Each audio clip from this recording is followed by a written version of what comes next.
Salam müəllimlər, xeyirli günlər hər birinizə. Bu gün də ümumiləşdirici təkrar 2 sınağımızla qarşınızdayam. Videoya keçməmişdən öncə onu deyim ki, bu tipli videolar demək olar ki, mütəmadi olaraq kanalımda paylaşılır. Belə videolardan xəbərdar olmaq istəyirsinizsə, abunə olub bildirimləri açmağı unutmayın. Belə deyim, bu videonun linkini sınağın açıqlama hissəsində yerləşdirirəm. Videonu izləməmişdən öncə sınağı işləyib daha sonra videoya baxa bilərsiniz. Gəlin baxalım ümumiləşdirici təkrar 2-də birinci sualımıza.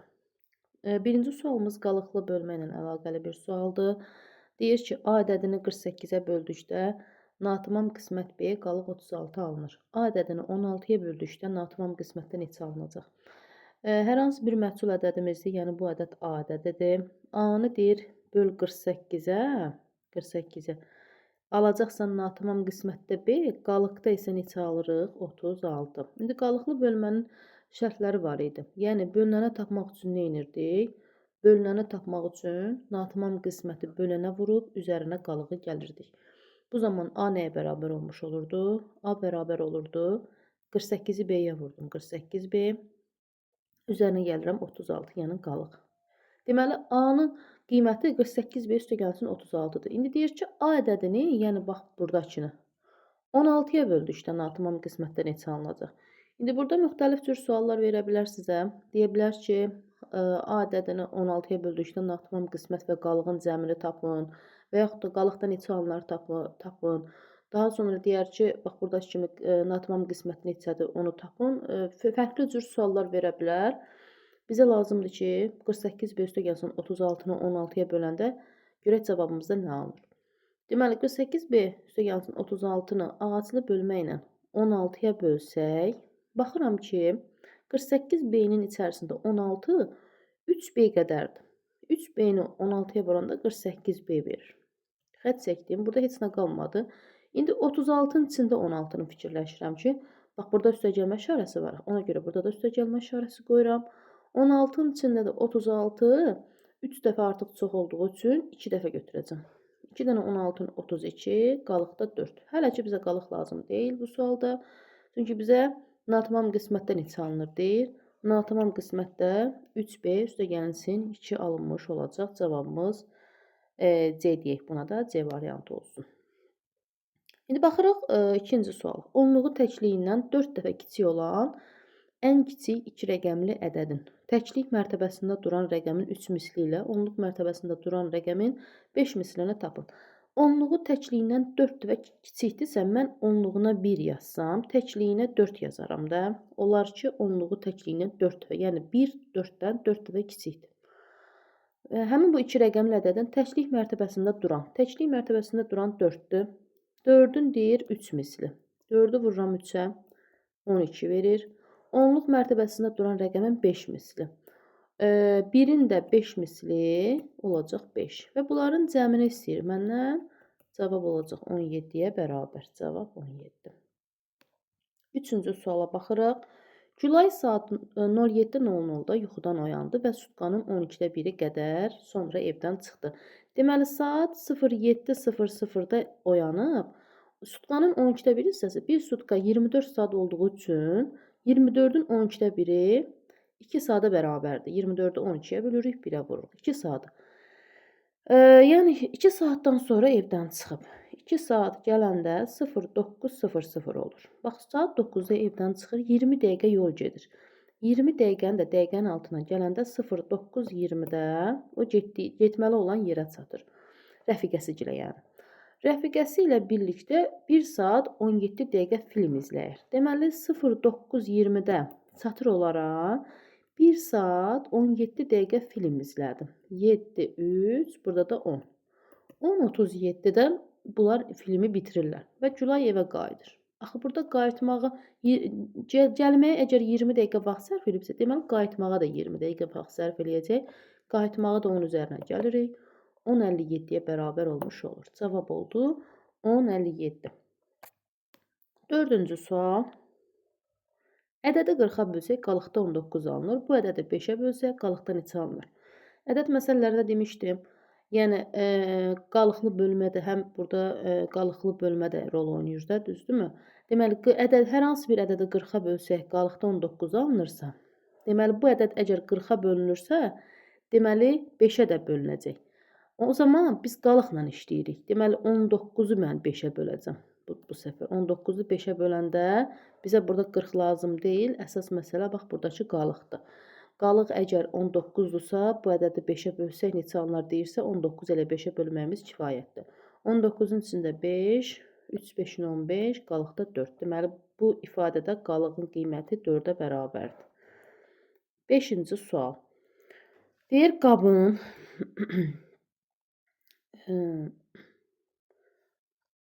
qabın 5-də 3 hissəsi dolu ikən 47 kiloqram. Qab dolu olanda, bax, yazıram qab üstə gəlinsin. 5-də 3 hissəsi hər hansı bir maye ilə doludur və yaxud da su deyək. 5-də 3 hissəsi su ilə doludur, tutaq ki. 5-də 3 su deyək, bərabərdir 47 kiloqramdır.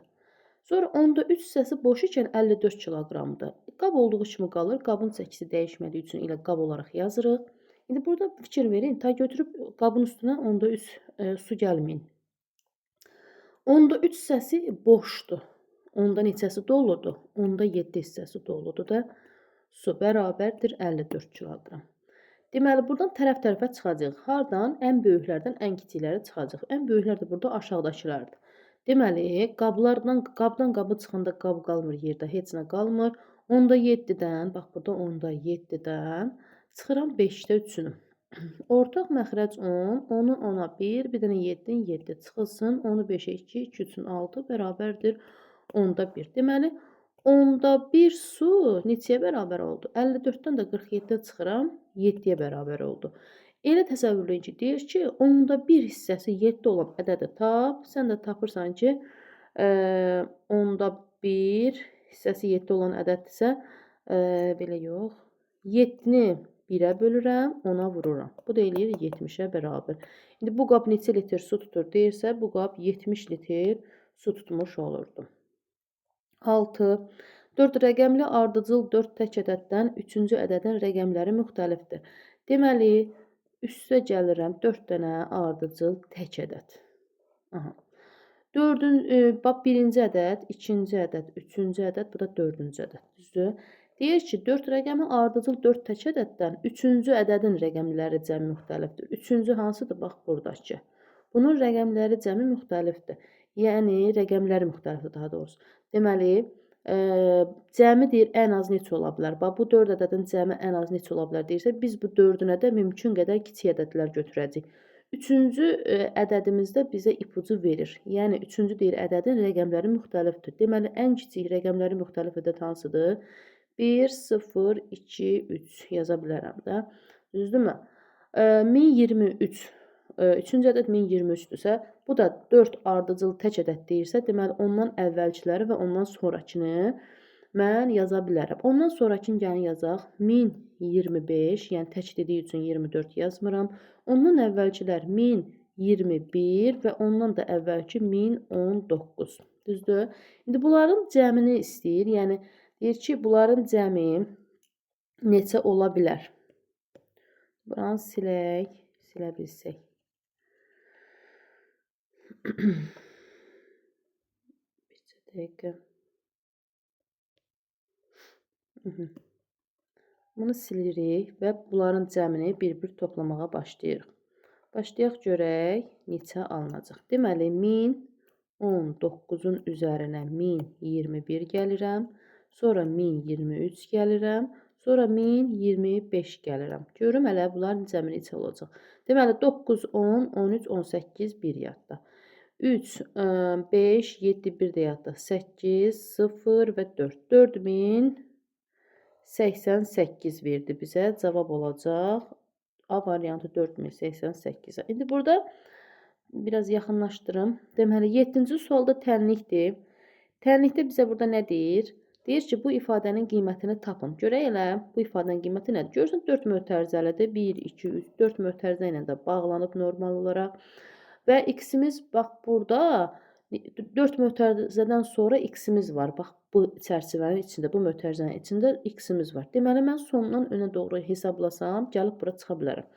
Baxıram, 11-in nə isə üzərinə 6 gəlib 11 verib. Deməli, 11-dən 6-nı çıxıram, bura qədər qiymətini tapıram. Eləyir neçə? 5. 5-dən 2 çıxıram, 3. 3-ü 5-ə vururam, 15. 15-i 3-ə bölürəm, 5. 5-dən 1 çıxıram, 4. 4-ü 4-ə vururam, 16. 16-dan 4 çıxıram, 12. 4 vurulsun x bərabər 12-dirsə, x-imiz verdi bizə 3. Bax, belə tənliklərdə əgər x-imiz əvvəldə olanda, yəni daha rahat, düzdür, ortada da olanda hesablamaq olur. Amma bunda artıq sondan önə doğru fasiləsiz olaraq verilən əməllərin əksini yaza-yaza gəlirik. Yəni, üstə gəlmədirsə çıxmadır, çıxmadısa üstə gəlmədir, vurmadısa bölmədir, bölmədirsə vurmadır. Buradan da biz nə tapdıq? 4x-in 12 olduğunu tapdıq. X-imiz də verdi bizə neçə? 3-ə bərabər. 8-də deyir 785. 785 ədədinin təkliklərini 3 vaid azaltdım.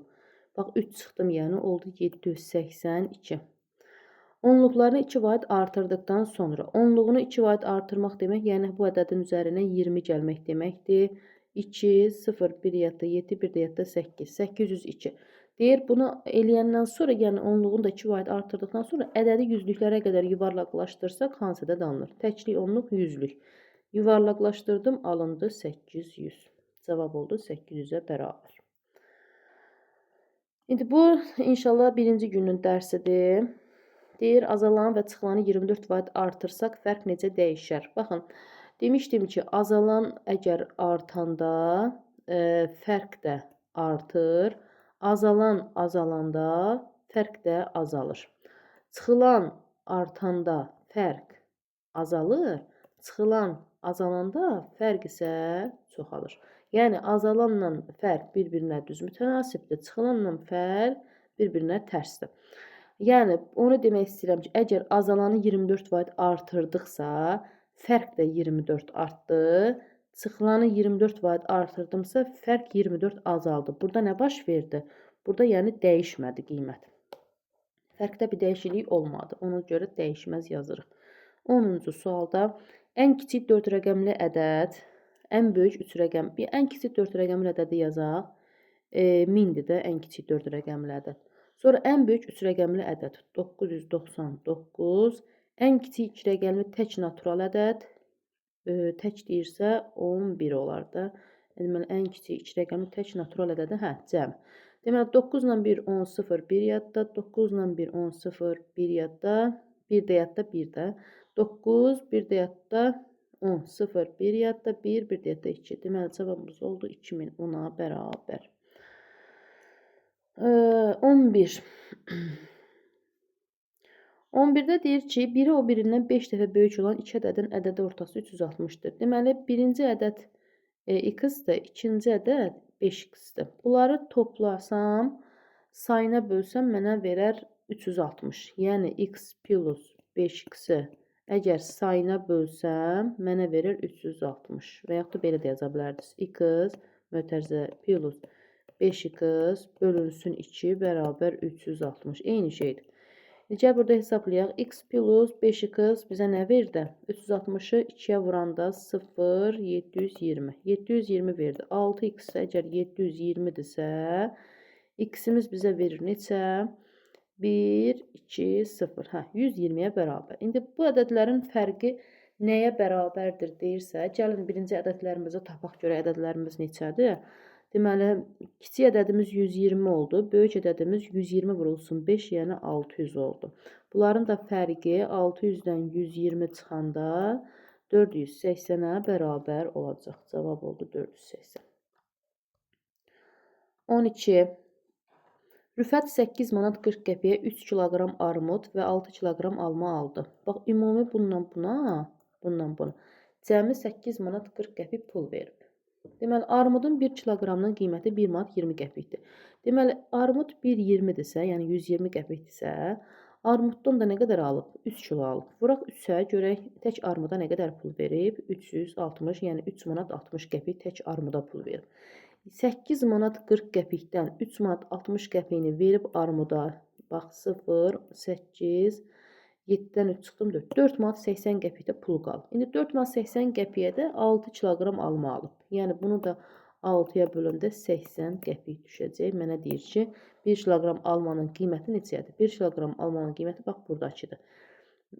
Oldu cavabımız 80 qəpik. 13. 3 ardıcıl cüt ədəd verilmişdir. Bu ədədlərdən ortadakının 6 misli. Yəni 3 ardıcıl cüt ədədi yazaq. Deməli, birinci ədəd x, ikinci ədəd ardıcıldır x plus 2, üçüncü ədəd x plus 4-dür. İndi mənə deyir, bu ədədlərdən ortadakının 6 misli. Ortadakı, yəni x plus 2-nin 6 misli. 6 misli üçüncü ədəd ilə birinci ədədin fərqinin 9 mislinə bərabərdir. Baxın, x plus 4 üçüncü ədəddir, x isə birinci ədəddir. Bunların fərqi neçə verir? Bax, müsbət mənfi getdilər, qaldı bir dənə 4. Deməli, 4 qalır da, bunların fərqi 4-dür. 4-ün 9 mislinə bərabərdir, yəni 36-ya.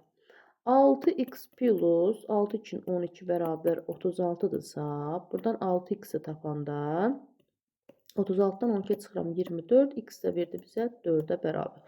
İndi mənə deyir, ortadakı ədədin 2 qatı. Gəl ədədlərimizi yazaq bura. Ən kiçik ədəd 4-dür, sonraki ortadakı ədəd 6-dır, sonraki də 8-dir. Deməli, ən kiçik, yox, ən ortadakının 6-nın yəni 2 qatı 12-yə bərabər olmuş olacaq. Cavab oldu 12. 14. Ananın yaşının qızının yaşına böldükdə natamam qismətdə 4, qalıqda 3 alınır. Qızının yaşı 7 olarsa, deməli ananın x yaşı var. Qızının yaşına, yəni 7-yə böldükdə natamam qismətdə 4 qalır, qalıqda da 3 qalır. Həm yaş məsələsi, həm qalıqlı bölməyə inteqrasiya olunmuş bir sualdır. Deməli, buradan x-i tapmaq üçün x bərabərdir. Yəni x nədir? Ananın yaşı. 4-ü 7-yə vururam, üzərinə 3 gəlirəm. 4 vurulsun 7, üstə gəlsin 3. X də verdi bizə 31-ə bərabər. Cavab oldu 31. 15. 15-ci sualda kater məsələsi də çətin tipli kater məsələmizdir. Deməli, kater məsələsində deyir ki, saat 09:00-da başlayan motorlu qayıq yarışının iştirakçıları əvvəl göldə 34 kilometr. Deməli, belə bir göl düşünün. Bir dəqiqə.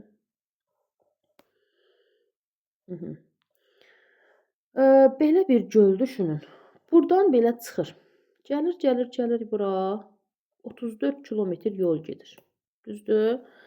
Deyir, əvvəl göldə 34 kilometr. Sonra həmin gölə tökülən çayda. Bax, belə. Belə bir çay axır bu gölə. Üzü bu formada. Üzü bu istiqamətdə çay axır. Bildiniz necə? Bu buradan belə axır da. Deməli, əvvəl göldə, sonra gölə tökülən axma sürəti 5 km/saat olan çayda. Çayın sürəti, bax, katerin sürəti, çayın sürəti. Çay 5-dir. Katerin mən bilmirəm, x-dir. Buradan gələndə təkcə katerin sürəti ilə gəlib. Göldə axı, göldə su tərpənmir. Yəni, müəyyən bir suyun axma sürəti yoxdur. Çayın var, çayın axma sürəti var. O da verib ki, 5-dir. Biz hələ ki, burada sakit bir şəkildə, bax, kater öz sürəti ilə davam edib 34 kilometr. Yəni, 34 kilometr sürətlə davam edib. Mən 34-ü bölsəm əgər katerin sürətinə, mən buradan bura qədər nə qədər vaxt sərf edib onu tapacağım. Yəni, katerin sürəti nə qədərdir? X-dir. Bu hazır burada yazdıq. Bu heç. Sonra deyir ki, həmin gölə tökülən axma sürəti 5 km/saat olan çayda 72 km yol qət etməlidir. Deməli, bax, buradan bura qədər yuxarı çıxacaq, 72 km yol gedəcək. Hansı sürətlə? Əlbəttə ki, axına qarşı sürətlə. Çünki əgər çay belə axırsa, bu da belə gedirsə, bir-birinin axınının əksinə gedəcək də. Axın üzü aşağı gedəcək, bu yüzü yuxarı çıxır. Deməli, burada da axına qarşı sürətlə gedir. Yəni, ümumi bu məsafənin 72 km məsafəni axına qarşı getsə neçə saata gedəcək, onu tapacaq. Axına qarşı da x-dən 5 çıxıram, yəni katerin sürəti ilə çayın sürətini çıxsam, axına qarşı sürət olacaq. Bunları da toplayıram, bərabərləyirəm hansı zamanı? Ümumi buradan bura qədər nə qədər vaxt sərf edib o zamanı. Yəni 9-da başladı, 17-də bitdi. Nə qədər vaxtda bitirib? 17-də 9 çıxacaq, 8 saata. Bax belə. İndi sizə bir söz deyim. Deməli, bu tipli məsələlərdə baxın, mütləq ki, buradakı yuxarıdakılardan birini sadə ədəd kimi verəcək. Yəni, bu ədədin 2 dənə böləni olacaq. Bu bölənlərdən biri katerin sürəti olacaq. Yəni yəqin ki, yəni aydın izah edə bilirəm. Necə? Məsələn, 34 kilometr burada getdiyi vaxtı da, vaxt yox, məsafədir 34 kilometr. İndi 34-ün bölənlər elə bir ədədə mən bölməliyəm ki, 34 həmin o ədədə bölünsün. Bax 34 həmin o ədədə bölünsün. İndi 34-ün də bölənləri hansılardır? 2-yə bölünür, bir də 17-nin özünə bölünür də, düzdür? İndi mən buradakı 2-ni götürə bilmirəm. Çünki görsən, mən əgər burada 2 götürsəm, 2-dən 5 çıxa bilməyəcəm burada. Ona görə 17-ni götürürəm. Hə, avtomatik mən tapıram ki, deməli 17 olsa əgər, 17 olsa, katerin sürəti 17 olsa, 34-ü 17-yə böləcəm 2 saat. Buradan, bax, qələmin rəngini dəyişim. 2 saat buradan bura qədər gələcək. Yuxarı görə neçə saata gedib çıxacaq? 72-ni də bölürəm x minus 5-ə. Yəni 17-dən 5 çıxıram. Neçə qalır? 12 qalır. 72-ni də 12-yə böləndə 6 saat qalacaq. Yəni burada 6. Görürsünüz 2 ilə 6-nın elə cəmi 8 saata bərabər oldu. Bax bu 8 saat, bu 8 saatdır. Ona görə mən nəyə tapmış oldum? Katerin sürətinin 17 olduğunu tapmış oldum. Buradakı ədəd sadə ədəd olacaq. Siz də həmin dəqiqə orada bir ədəd görən kimi avtomatik fikirləşin ki, əgər 34-ün 2 böləni varsa və mən o 2 böləndən 2-dən 5 çıxa bilməyəcəyimə görə, yəni çünki buradan 2-dən 5 çıxa bilmirəm də faktdır. Deməli, katerin sürətini 17 götürəcəm. Ondan başqa ədəd götürə bilmərəm. 17 götürən zaman mənə nə deyir axırda? Birinci yerə çıxmış motorlu qayığın öz sürəti ilə axına qarşı sürət. Öz sürəti nə idi? 17. Axına qarşı sürətin cəminin, axına qarşı sürətdə 17-dən 5 çıxıram, 12-dir. Bax, bunların cəmi 29, cəminin, axına qarşı sürətin cəminin, rəqəmləri cəminin, 2-nin üstünə 9 gəlirəm. Gelir neçə? 11. Cəminin 2 mislinin 2-yə vurdum 22. Rəqəmləri hasilini tapın. 2-ni də 2-yə vurdum 4. Sonda biraz qəlizləşir. Necə qəlizləşir? Yəni deyir ki, katerin sürətini tap. Sonra axına qarşı sürəti tap. Bunları cəmlə. Cəmləyəndən sonra rəqəmləri cəmini topla. Bax, topladım. 22 ilə 9 topladım, 11 elədi. Sonra onun 2 mislini tap. Sonra rəqəmləri hasilini tap. Heç nə. Tapdım. Cavabımız oldu 4-ə bərabər. 16.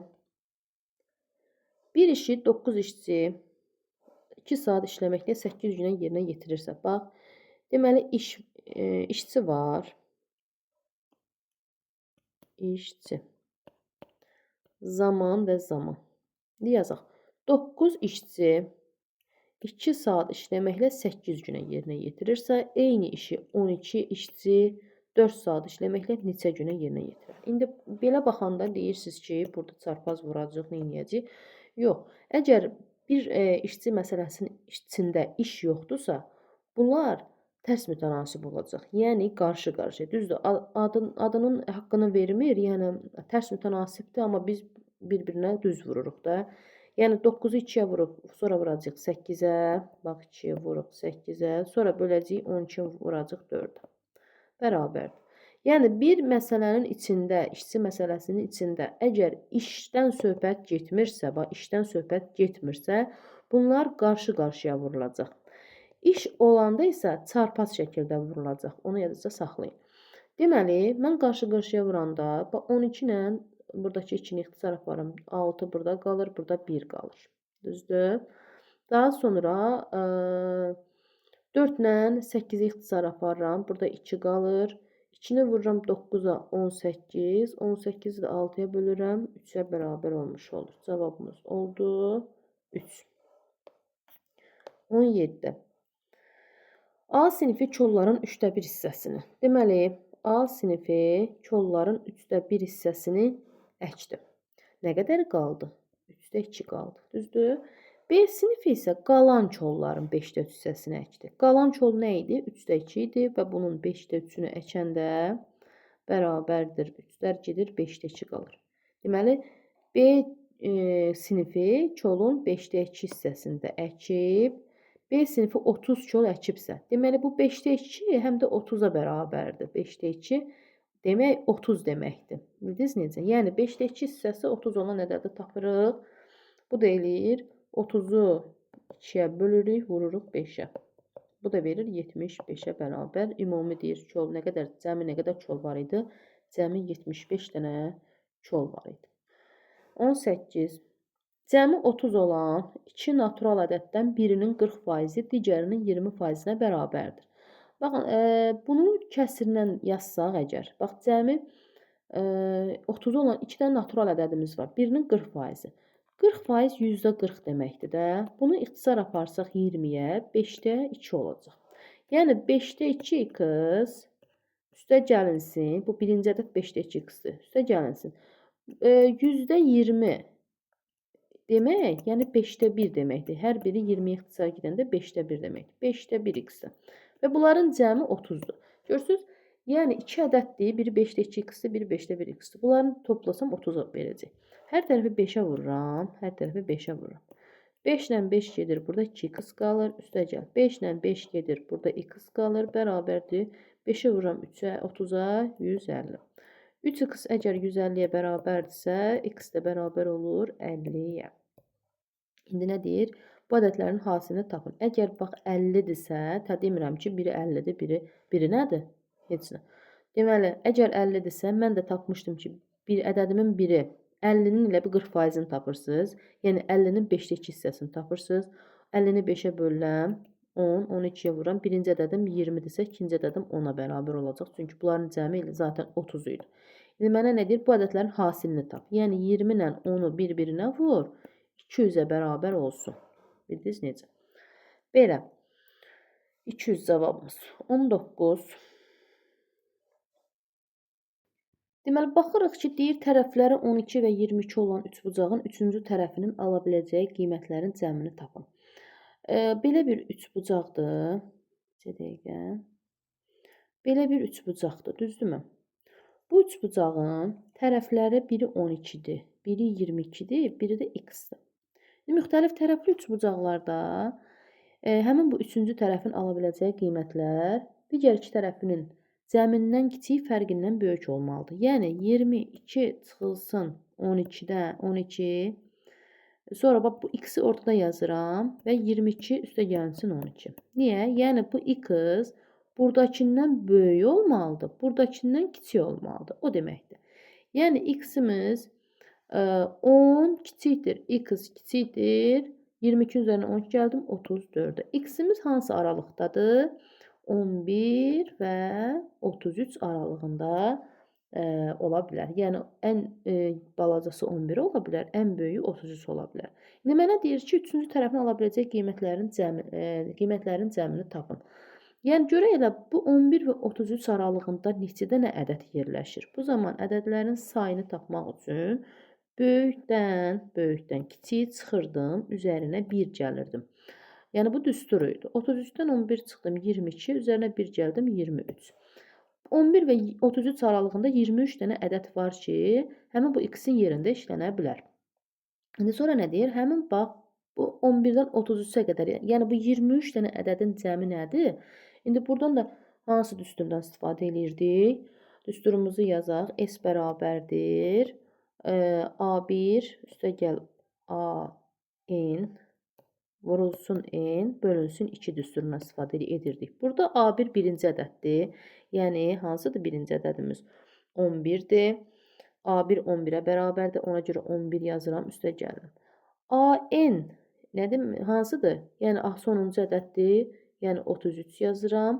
Daha sonra vururam nəyə? Sayına 23-ə. Bölürəm 2-yə. Yəni bu düstur budur. Birinci ədədin üzərinə sonuncu ədədə gəldim, vurdum sayına, böldüm 2-yə. İndi gəl yazaq. 11 ilə 33-ü topladım, 44 oldu. 44-ü 23-ə vurub 2-yə bölməliyəm. 2 ilə 44 22-yə 2-yə ixtisar gedir. Yuxarıda 22 qalır. 22-ni də gəl 23-ə vuraq, görək neçə alınır. 2 üçün 6, 2 üçün 6, üstə gəl 2 üçün 4, burada da 4. 6, 0, 1 ya da 4, 1 ya da 5. 506-ya bərabər oldu. Bildikdə necə yazdıq? Bax, Əgər müxtəlif tərəfli üçbucaqdırsa, buradakı x, bax buradakı x, bu digər ikisinin fərqindən böyük olmalıdır, cəmindən kiçik ədədi olmalıdır. Mən də 22-dən 12 çıxdım, 10 yazdım, 22-nin üzərinə 12 gəldim, 34 yazdım. Deməli, ən balaca ədəd 10-dan böyük olmalıdır, yəni 11, ən böyük ədəd 34-dən kiçik olmalıdır, yəni 33. Əvvəlcə ədədlərin 11 və 33 aralığında yerləşən ədədlərin sayını tapdım. Bu da elədi 23 dənə ədəd var burada. Yazsaq 11, 12, 13, 14, 15, nihayət 31, 32, 33. Yazsaq 23 dənə ədəd saymış olacağıq. Bu zaman ədədlərin sayını da tapandan sonra yerdə qalır bu ədədlərin cəmini tapmaq. Burada da ki, bax bu düsturdan, yəni böyük ədəddən kiçik ədədə çıxırıq, vururuq sayına, yəni 23-ə, bölürük 2-yə. Cavabımız alınır 506. Cavab oldu 506. Düzbucaqlı paralelipipedin bütün tillərinin uzunluqlarının cəmi 80 sm-dir. Baxın, paralelipipeddir. Bunun bütün tillərinin uzunluqlarının cəmi 80-dir. 80 də nədir? Yəni 12 dənə paralelipipedin 12 dənə tili olur axı.